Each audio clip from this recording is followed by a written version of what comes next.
نحمده ونستعينه ونستغفره ونعوذ بالله من شرور أنفسنا وسيئات أعمالنا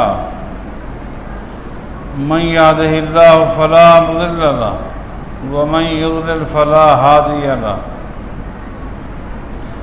وأشهد أن لا إله إلا الله وحده لا شريك له وأشهد أن محمدًا عبده ورسوله أما بعد فإن خير الحديث كتاب الله وخير الهدي هدي محمد صلى الله عليه وسلم وشر الأمور محدثاتها وكل محدثة بدعة وكل بدعة ضلالة وكل ضلالة في النار أعوذ بالله من الشيطان الرجيم بسم الله الرحمن الرحيم اتبعوا ما أنزل إليكم من ربكم ولا تتبعوا من دونه أولياء قليلا ما تذكرون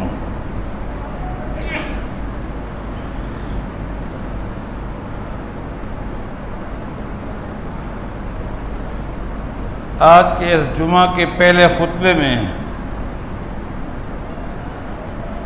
تسلسل کے ساتھ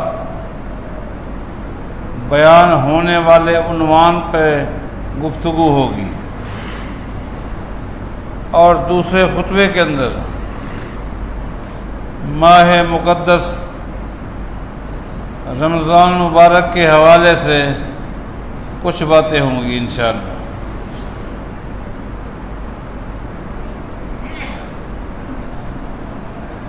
ایمان کی تعریف کرتے ہوئے رسول اکرم صلی اللہ علیہ وسلم نے پانچویں چیز ایمان بالآخرہ کو بیان کیا، اور میں نے عرض کیا تھا کہ ایمان بالآخرہ میں دو چیزیں ہیں، ایک تو مرنے کے بعد کی زندگی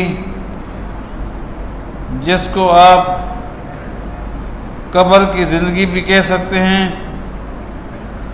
برزخی زندگی بھی کہہ سکتے ہیں۔ زندگی کے اس حوالے سے جو اہم ترین باتیں تھیں وہ میں نے آپ کے سامنے پیش کی ہیں۔ دوسرا حصہ ہے قیامت کے دن کا، اس کے متعلق کچھ گفتگو کرنی ہے۔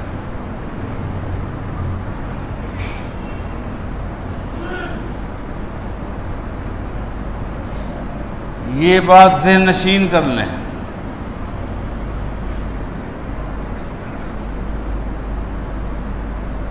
کہ رسول اکرم صلی اللہ علیہ وسلم کی مکی زندگی، نبوت کے 13 سال، ان 13 سالوں میں نبی علیہ السلام نے صرف 3 نقطوں کی تبلیغ کی، صرف 3 نقطوں، دن رات ایک کیا،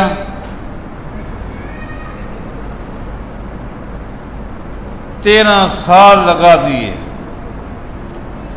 صرف 3 نقطوں کو سمجھانے میں، قائل کرنے میں۔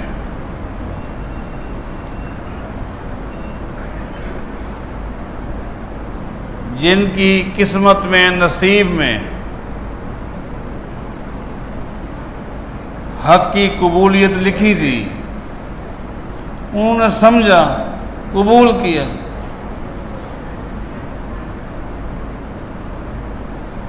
بدبختی جن پر غالب آئی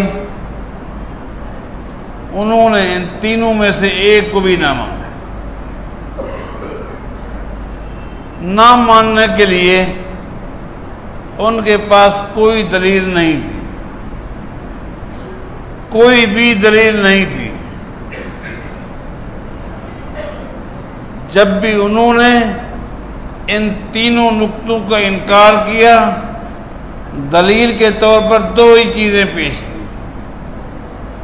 ایک یہ عقل نہیں مانتی، عقل نہیں مانتی۔ 3 نقطے کیا تھے؟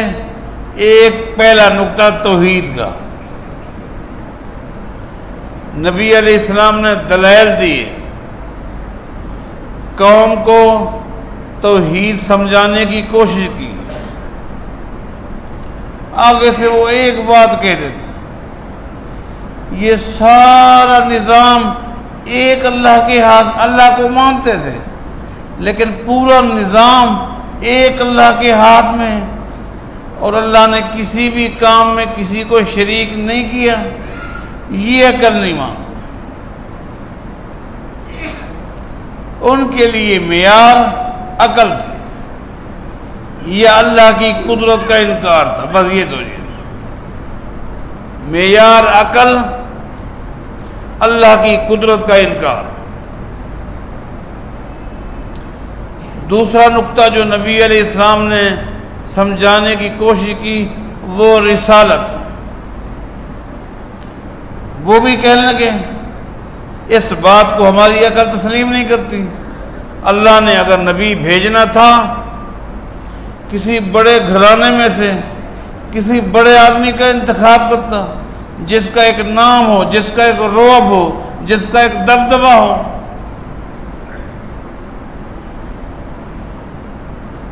ایک ایسے شخص کا اللہ نے انتخاب کیا جو یتیم پیدا ہوا، مکے والوں کی بھیڑ بکریاں چرا کر پیٹ پالتا رہا، عقل نہیں مانتا۔ تیسرا نقطہ جس پر آج گفتگو کرنی ہے وہ قیامت کا تھا، اس کے لیے بھی آئیے وہ کیا کہتے ہیں، اذا متنا، یہ ان کا کہنا تھا، اذا متنا وکنا ترابا وعظاما انا لمبعوثون،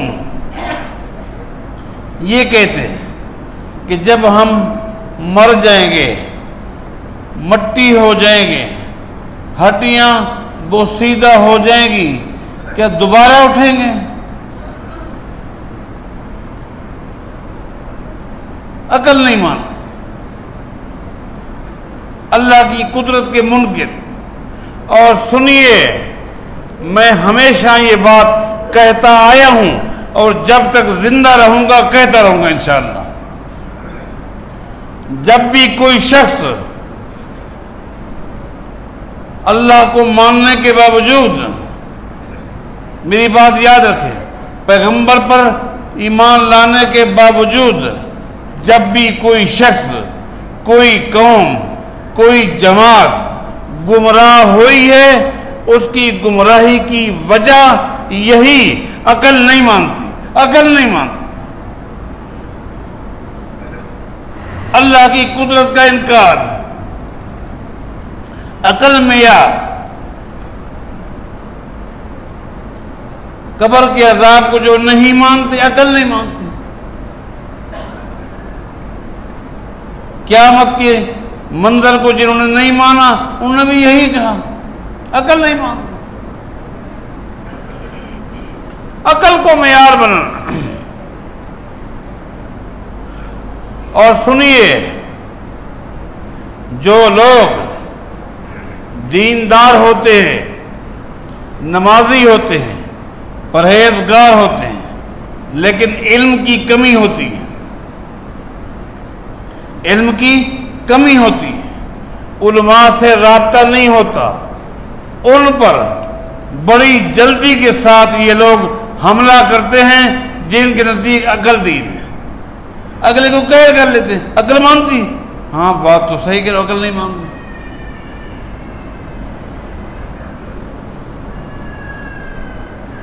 ایک شخص ہمارے سامنے پڑا ہوا، لاش پڑی ہوئی، اس لاش کو ہم لے کے جا رہے ہوتے ہیں، ہمارے کندھوں پر ہوتی ہے، ہم اس کو دیکھ رہے ہیں، آج کا مولوی کہتا ہے جی ہاں، اگر وہ نیک ہوتا ہے تو کہتا ہے قدمونی، مجھے جلدی آگے لے چلو، اگر وہ گناہگار ہوتا ہے تو کہتا ہے الہینا تذہبون ابی، مجھے کہاں لے کے جا رہے؟ یہ مولوی یہ باتیں کہتے ہیں حدیث میں آتے ہیں، عقل مانتی ہے؟ عقل نہیں مانتی۔ وہ آوازیں کس رہا ہے، ہم نے نہ سنا نہ اس کے ہونٹ ہلتے ہوئے دیکھے، عقل مانتی؟ تو جو بندہ بھلے دیندار ہو، نمازی ہو، پرہیزگار ہو، لیکن اگر علم نہیں ہے، نمبر 2 اہل علم سے رابطہ نہیں ہے، وہ کہے گا ہاں عقل میں تو نہیں آتی، بس یہ مولوی کہتے ہیں۔ جس کے پاس علم ہوگا یا اہل علم کی صحبت ہوگی تو وہ جواب دے گا عقل نہیں مانتی، لیکن اللہ کے نبی نے فرما دیا ہے تو میرا ایمان مانتا ہے، ختم۔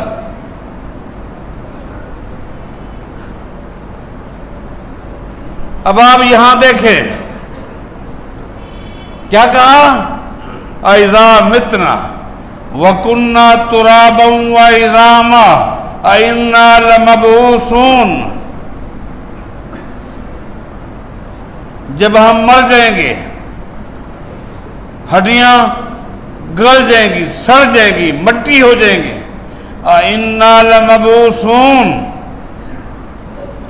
دوبارہ اٹھایا جائے گا، اور اسی جسم کے ساتھ جو گل گیا ہوگا، جو سڑ گیا ہوگا۔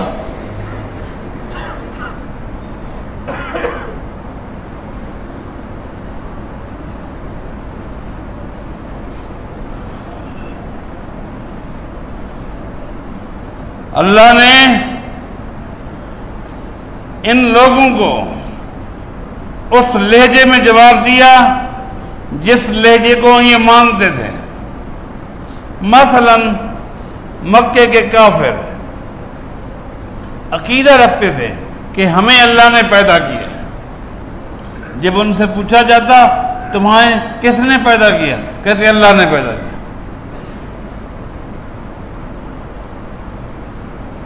اللہ نے کہا اے میرے پیغمبر ان سے پوچھو تمہیں کس نے پیدا کیا، اللہ نے، بغیر نمونے کے، اس سے پہلے تمہارا کوئی ڈھانچہ نہیں تھا، کوئی وجود نہیں تھا۔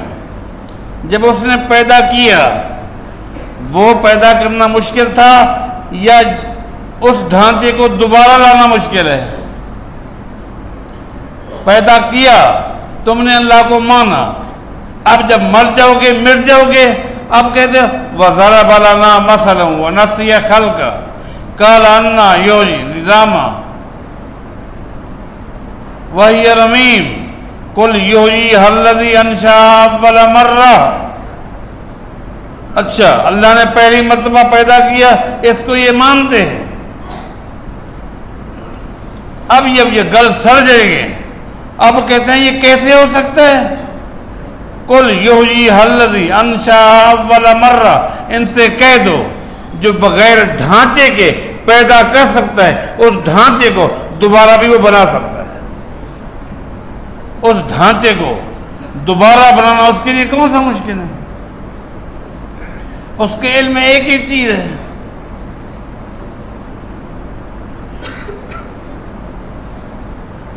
بلکہ سورہ قیامہ میں تو اللہ نے فرمایا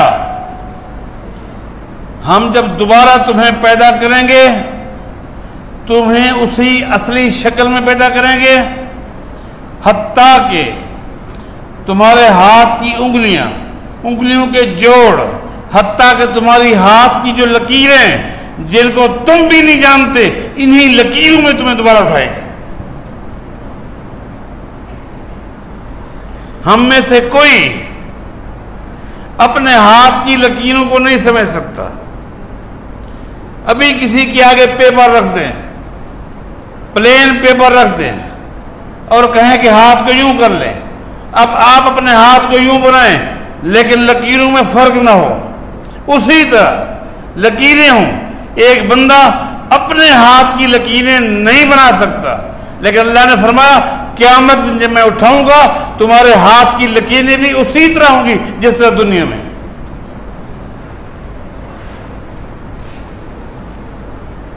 بلا قادرین علی ان نسوی بنانا، اللہ نے فرمایا تمہارے ہاتھ کے پورے اسی طرح ہوں گے۔ اللہ قادر ہے۔ اللہ کی قدرت کا انکار کرتے ہو؟ کچھ تم نے بنانا ہے؟ نہیں، جس ذات نے دوبارہ بنانا ہے وہ قادر ہے۔ وَكَانَ اللَّهُ عَلَىٰ كُلِّ شَيْءٍ مُقْتَدِرًا، اللہ ہر چیز پر قادر ہے۔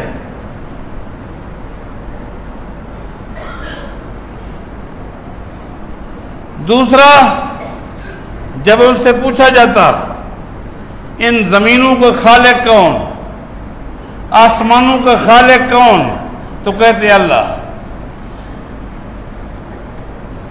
اللہ نے جواب میں کہا بتاؤ زمینوں کو بنانا کوئی آسان کام تھا؟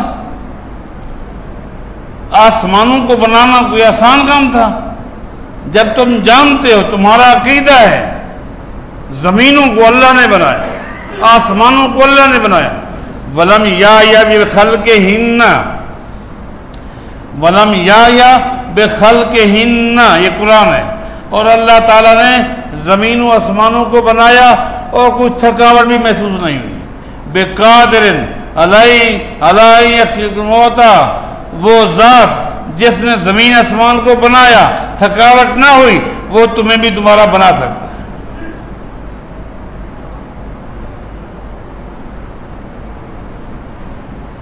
وہ اللہ کی تعریف کرتے ہوئے کہتے تھے کیا ہی اللہ کی شان ہے، باپ دادا سے ہم اس زمین کو دیکھتے آئے ہیں، یہ بنجر تھی، آج اللہ نے موسلا دار بارش بسا کر اس کو زندہ کر دیا۔ وَمِنْ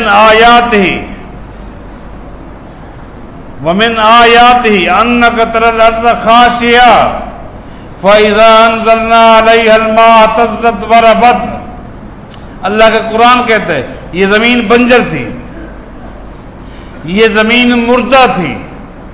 قرآن نے کہا یہ زمین مردہ تھی، ہم نے بارش بسائی، بارش کے ذریعے ہم نے مردہ زمین کو زندہ کر دیا۔ اگر ہم مردہ زمین کو زندہ کرنے پر قادر ہیں، تمہیں بھی دوبارہ زندہ کرنے پر قادر ہے۔ وہ قادر ہے۔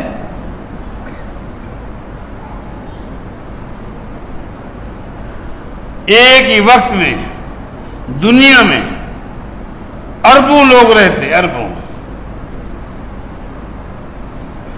کوئی دو آدمی دکھلا دیں جو سر سے لے کر پاؤں تک ہر حوالے سے ایک جیسے ہوں، نہیں، قد ایک جیسا ہے، باڈی ایک جیسی نہیں، باڈی ایک جیسی ہے، چہرہ ایک جیسا نہیں، چہرہ ایک جیسا ہے، آنکھیں ایک جیسی نہیں، آنکھیں ایک جیسی ہیں، ناک ایک جیسا نہیں ہے، ہونٹ ایک جیسی نہیں، دانت ایک جیسے نہیں، ہاتھوں کا انداز، بولنے کا انداز ایک جیسا نہیں، کہیں نہ کہیں فرق ہوگا۔ کوئی نقطہ ددیات سے ملتا ہے، کچھ ننیات سے، کچھ نہیں ملتے، نہیں ملتے، کچھ ملتے ہیں پتہ نہیں ہوتا۔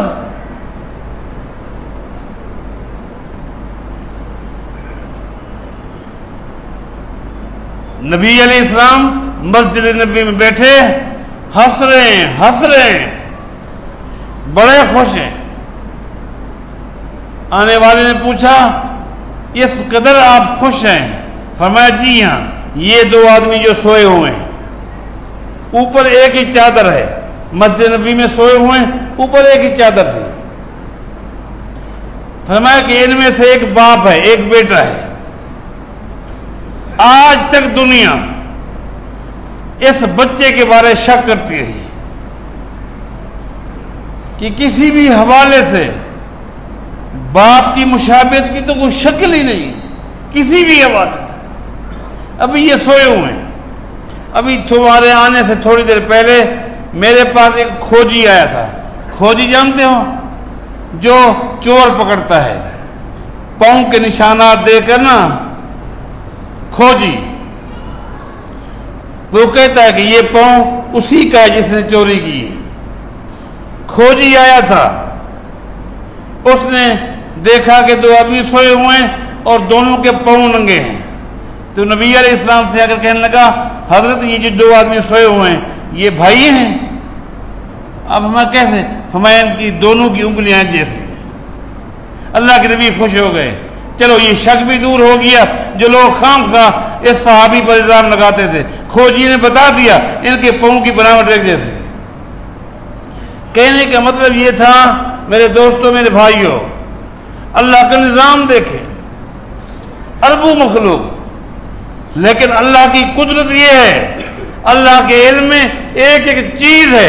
قیامت کے دن اس پوری کائنات کو اللہ جمع فرمائے گا اسی شکل میں جس شکل میں اللہ نے دنیا میں بھیجا تھا۔ عقل نہیں مانتی، قدرت کا انکار۔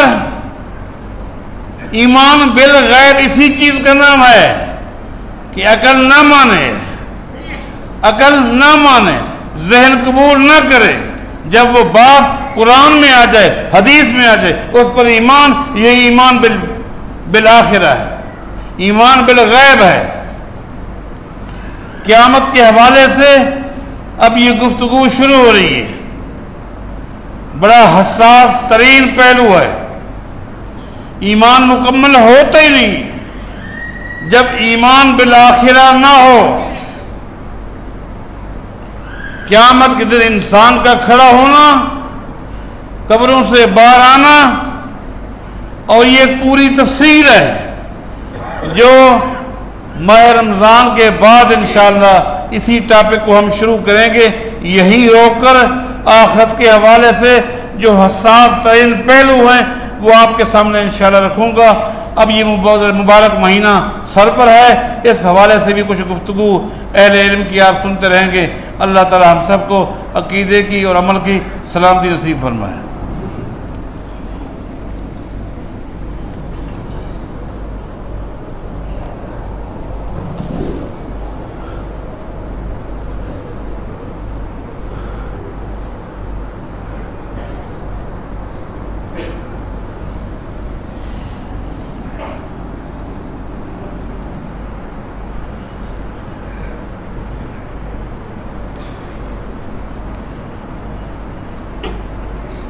ان الحمد للہ نحمده ونستعینه ونستغفره ونعوذ باللہ من شرور انفسنا وسیئات اعمالنا من یهده اللہ فلا مضل له ومن یضلل فلا هادی له اشهد ان لا الہ الا اللہ وحدہ لا شریک له واشهد ان محمدا عبدہ ورسولہ اما بعد فإن أحسن الكلام كلام الله وخير الهدي هدي محمد صلى الله عليه وسلم وشر الأمور محدثاتها وكل محدثة بدعة وكل بدعة ضلالة وكل ضلالة في النار۔ حضرات، جس طرح اللہ تعالیٰ نے انسانیت میں سب کا مقام برابر نہیں رکھا، بعض کو بعض پر فضیلت دی ہے۔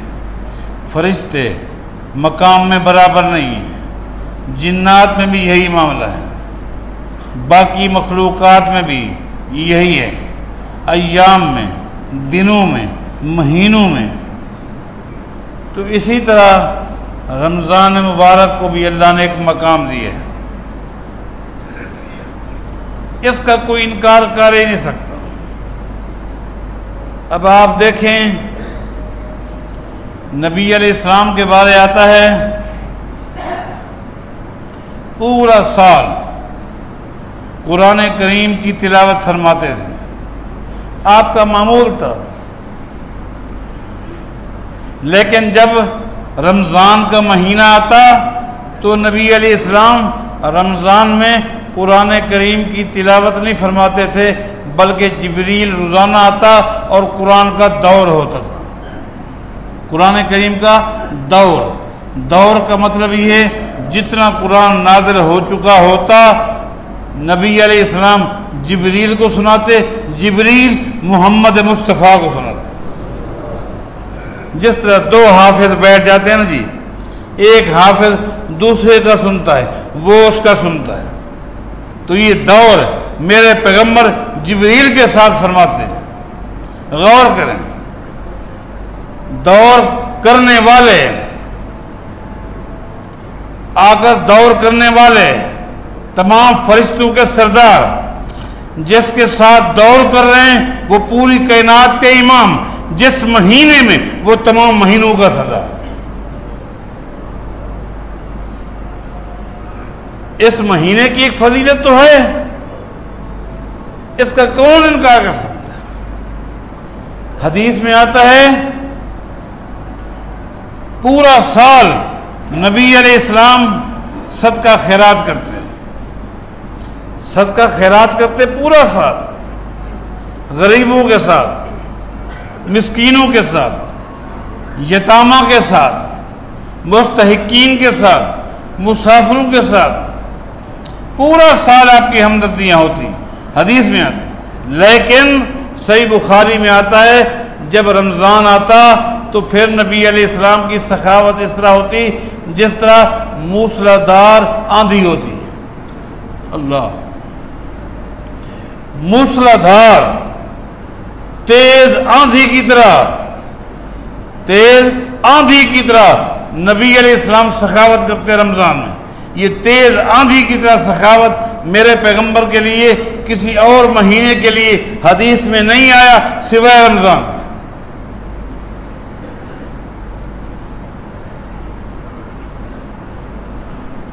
اور جب آندھی ہوتی ہے نا اس میں پتہ نہیں چلتا کسی چیز کا، پتہ نہیں چلتا آندھی میں۔ اس مہینے کی ایک عظمت ہے کہ نہیں؟ یہ بھی ایک عظمت کی دلیل ہے۔ دیکھیں جب رمضان آتا ہے اس سے ایک دن پہلے خطرناک قسم کے، شریر قسم کے شیاطین کو بند کر دیا جاتا ہے۔ یہ 11 مہینے کھلے رہتے ہیں۔ ان تمام شیاطین جو مرکزی شیاطین ہیں، رمضان کے چاند کے نظر آنے سے پہلے ان کو بند کر دینا بھی اس مہینے کی عظمت کی دلیل ہے۔ دلیل ہے نا،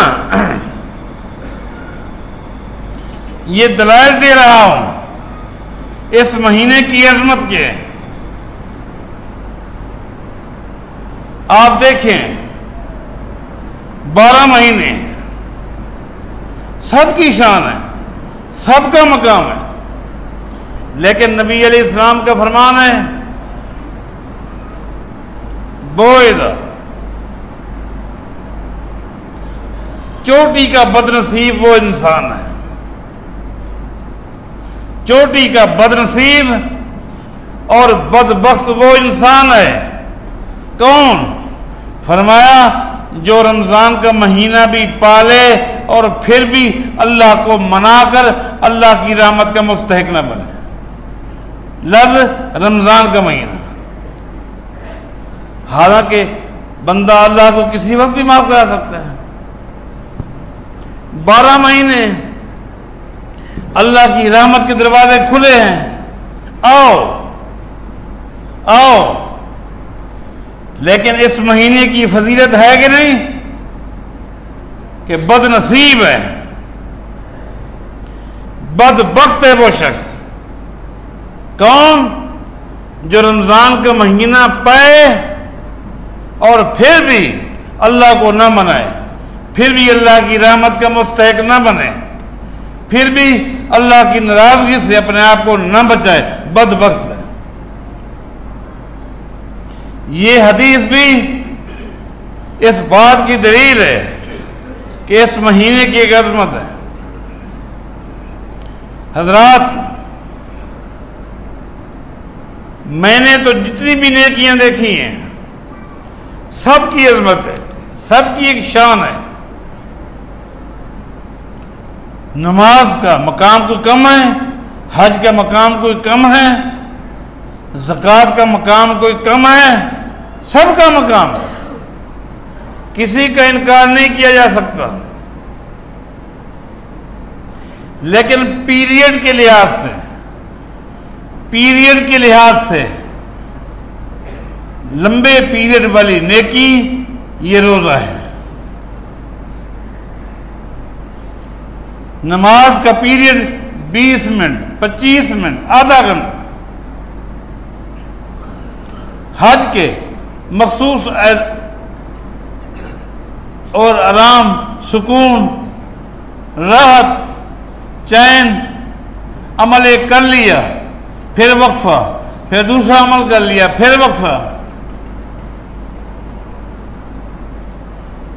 روزہ صبح 7 سے شروع ہوتا ہے غروب آفتاب تک. یہ پیریڈ ہے جس میں کوئی وقفہ نہیں. اس پیریڈ میں کھانا نہیں، پینا نہیں، شہوات سے اپنے آپ کو دور رکھنا ہے.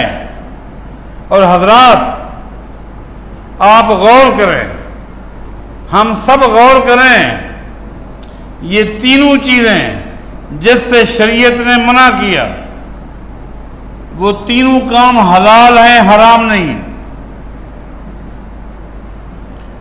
کھانا حلال ہے، پینا حلال ہے، بیوی سے ہم بستر ہونا حلال ہے. تینوں جائز کام ہیں، تینوں حلال کام ہیں. لیکن اللہ نے منع کر دیا، خبردار. یہاں اللہ تعالیٰ اپنی مخلوق کی در حقیقت تربیت فرما رہا ہے کہ یہ میرے بندے ہیں، ان کو جب میں منع کر دوں، حلال کام سے بھی منع کر دوں، تو ان کے بھی قریب نہیں جاتے، تو یہ کبھی حرام کے قریب جائیں گے؟ یہ تو حلال چیزوں کے قریب بھی نہیں جاتے میرے حکم کی وجہ سے، یہ حرام کے قریب کہاں جائیں گے؟ تو پھر آپ غور کریں، روزہ اس نے رکھ لیا، روزہ رکھنے کے بعد یہ سو گیا یا کام کاج میں لگ گیا، لگا ہوا شام تک لگا ہوا ہے. اللہ، میں تو حیران ہوتا ہوں اس بندے کے اس عمل پر اور اللہ کی مہربانی پر کہ بندے نے روزہ رکھا، وہ تو سو گیا یا کام میں لگ گیا، کہیں بھی رہا مغرب تک، لیکن اللہ نے فرشتوں کی ایک جماعت کی ڈیوٹی لگائی. اس نے روزہ رکھ لیا ہے، جب تک افطار نہ کرے تم اس کے لیے دعا کرتے رہو، میں رب قبول کرتا رہوں گا.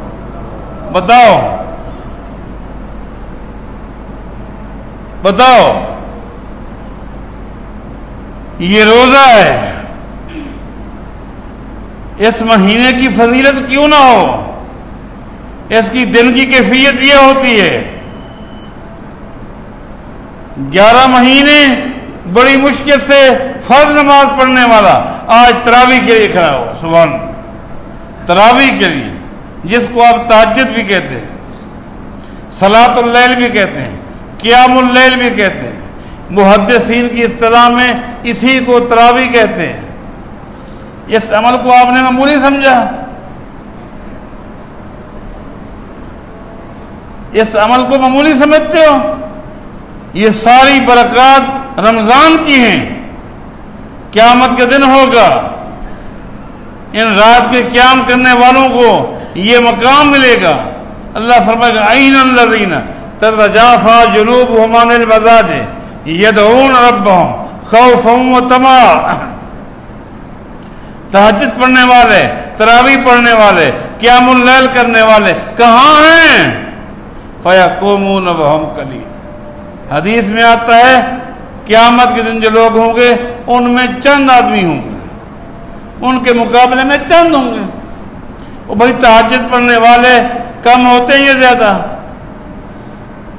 کم ہوں گے.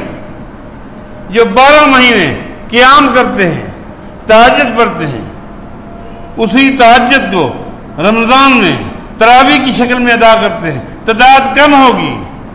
اللہ فرمائے گا حساب و کتاب میں بڑی دیر ہے، ان کو بڑا وقت لگے گا. دنیا میں بھی تم نے قیام کیا, آج بھی قیام کرو. ایسا نہیں ہو سکتا قیام سے ہٹ جاؤ تمہارے لیے جنت دروازے کھلے ہوئے. آج تمہارا قیام نہیں ہوگا, دنیا میں تمہارا قیام ہو گیا. اللہ قیام نہیں کرنے دے گا.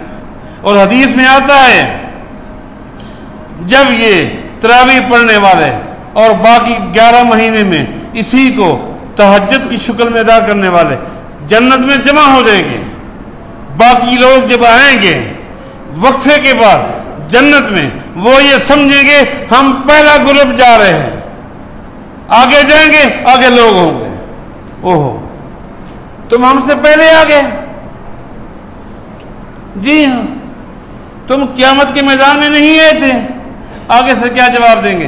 ہم قیامت کے میدان میں آئے تھے, لیکن قیامت کے میدان میں اللہ نے ہمیں اتنا دیر روکا جتنا دیر دنیا میں ہم عصر کی نماز پڑھتے تھے, بس اس کے بعد روانہ کر دیا. یہ شان ہے, یہ مقام ہے. تو یہ مقدس مہینہ آ رہا ہے جس کی برکات آپ انشاءاللہ سنیں گے.